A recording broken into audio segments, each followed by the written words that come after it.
Penguin Random House Audio presenta Todos nuestros ayeres, de Natalia Ginzburg. Narrado por Sol de la Barreda. Prólogo. Esta es una novela perfecta. Cuando leí por primera vez la obra de Natalia Ginzburg hace unos cuantos años, fue como leer algo que hubiesen escrito para mí. Algo que hubiesen escrito casi en mi propia cabeza, o en mi corazón. No conseguía entender cómo no me había topado antes con la obra de Ginzburg, que nadie, conociéndome, me hubiese hablado jamás de sus libros.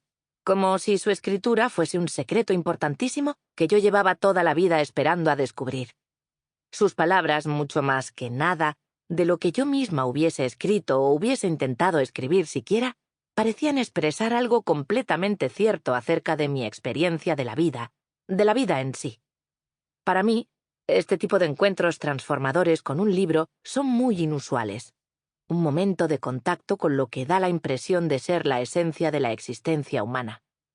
Este es el motivo por el que quise escribir unas líneas sobre Natalia Ginzburg y su novela Todos nuestros ayeres.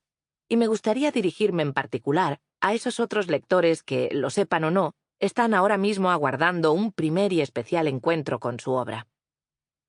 Ginzburg, cuyo nombre de soltera era Natalia Levi, nació en 1916 en Sicilia, hija de padre judío y madre católica.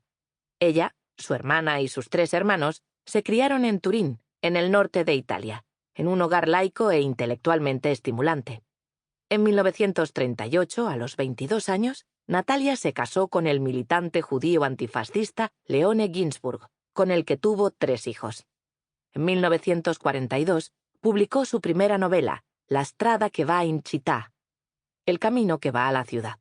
Para eludir las trabas legales que el gobierno fascista había impuesto a las publicaciones de autores judíos, la novela se publicó bajo el seudónimo de Alessandra Tornimparte. Durante la guerra, debido a las actividades políticas de Leone, los Ginzburg tuvieron que exiliarse en el sur de Italia, pero viajaron a Roma en secreto para seguir trabajando en un periódico antifascista. En 1944, las fuerzas del régimen fascista detuvieron a Leone y lo torturaron hasta la muerte. La guerra terminó un año después, cuando Ginzburg, ahora viuda y madre de 3 hijos pequeños, seguía en la veintena. Estas experiencias, su educación, su matrimonio, su maternidad, la muerte de su marido y la catástrofe política y moral que supuso la Segunda Guerra Mundial, definirían la escritura de Ginzburg el resto de su vida.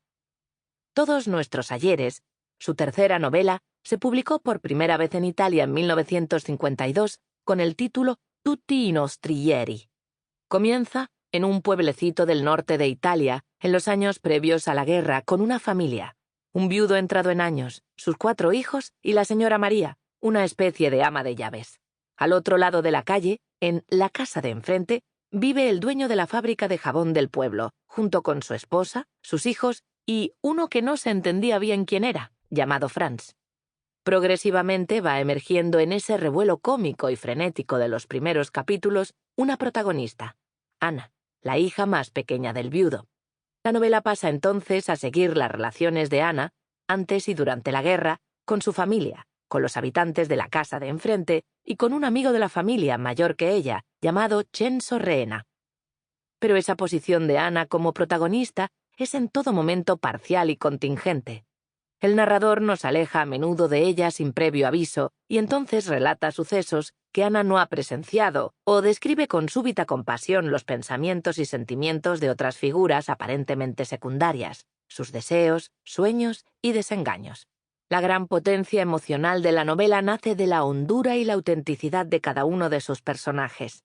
Como lectores, terminamos conociendo y amando profundamente a Anna, pero al mismo tiempo no podemos dejar de amar al cascarrabias de su padre, a su hermano Hipólito, hermoso y melancólico, a la sufridora señora María y al resto de personas interesantes y complejas que pueblan el universo del libro.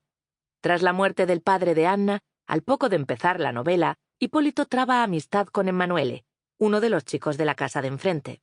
Se enzarzan ambos en grandes discusiones, pero no se sabía sobre qué, porque cuando había alguien delante, se ponían a hablar en alemán.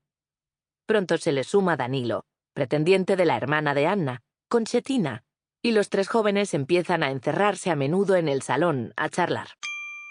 Sample complete. Ready to continue?